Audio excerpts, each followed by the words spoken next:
Otep à tous, bien-aimés frères et sœurs.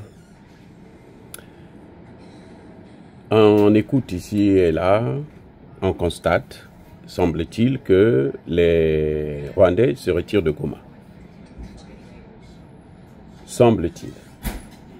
Bon, il y a des gens qui affirment, qu'effectivement, ils sont en train de partir de Goma.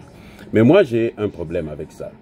Je pense que ça a commencé hier, lundi 5 mai 2025. J'ai un problème avec ça.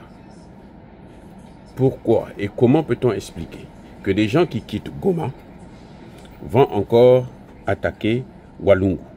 Ils ont occupé le territoire de Walungu. Hier aussi, dans la même journée.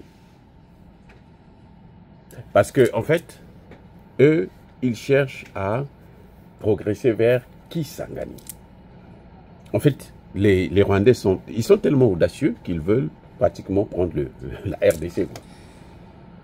Comme les soldats de Tshisekedi, son armée de merde, c'est pas une armée pour moi. On peut dire ce que l'on veut. Pour moi, c'est des vauriens. Parce que je n'ai jamais vu une armée qui est en train de respecter un cessez-le-feu depuis maintenant près de 3 ou 4 ans. Et, entre-temps, on ne fait que massacrer ces populations. Les ennemis continuent à occuper le terrain et ils sont là en train de respecter un cessez-le-feu. Pour moi, ce n'est pas une armée. Elle est défaillante, elle est incompétente, elle est morte. L'armée congolaise est à refaire de fond en comble. En tout cas, ce que nous avons, ce que Kabila a laissé à la RDC, c'est une armée détruite. C'est une administration plutôt détruite. Ce type est venu seulement pour détruire tout ce qu'il y a du Congo.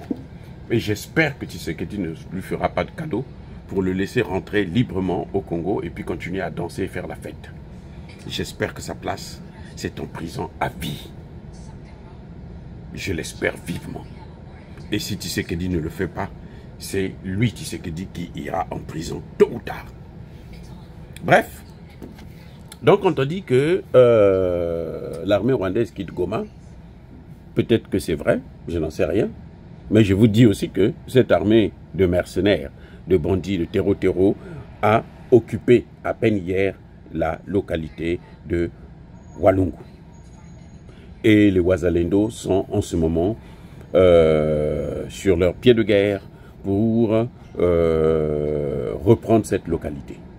Parce qu'ils ont juré qu'ils ne laisseront pas ces gens-là continuer à progresser dans leur pays.